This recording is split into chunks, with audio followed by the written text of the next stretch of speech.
ওনার উজুরিশা নাম হলো কেন? উনি তাহাজ্জুদ নামাজ পড়ার সময় উঠতেন, উঠার সময় ওযু করতেন, ওযু করার জন্য যখন পুকুরের ঘাটে যাইতেন উনি ওনার নিজের পেটের যে ভুঁড়ি, নারী ভুঁড়ি, এটা আমাদের এলাকায় ওই এলাকার মধ্যে উজুরি বলে, পেটের নারী ভুঁড়িটাকে কি বলে? উজুরি বলে।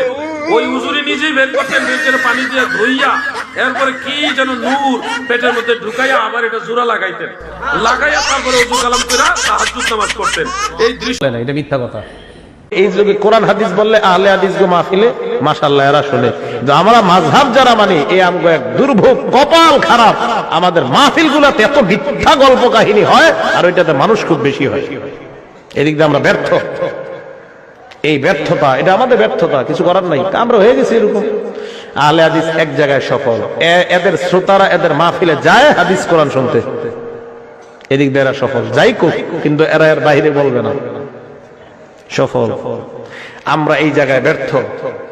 আমি পৃথিবীতে যে যেখানে পবিত্র কোরআন ও সহিহ হাদিস অনুযায়ী তার জীবন পরিচালনা করবে সেই আহলুল হাদিস। আহল শব্দের অর্থ পরিবার, আর হাদিস শব্দের অর্থ হলো হাদিসের পরিবার। আল্লাহ রাব্বুল আলামিন পবিত্র কোরআন মাজিদের 11টি জায়গায় কোরআনকে হাদিস এবং হাদিসকে কোরআন বলে উল্লেখ করেছেন। সুতরাং আহলুল হাদিস শব্দের অর্থ হলো পবিত্র কোরআন ও সহিহ হাদিসের অনুসারী।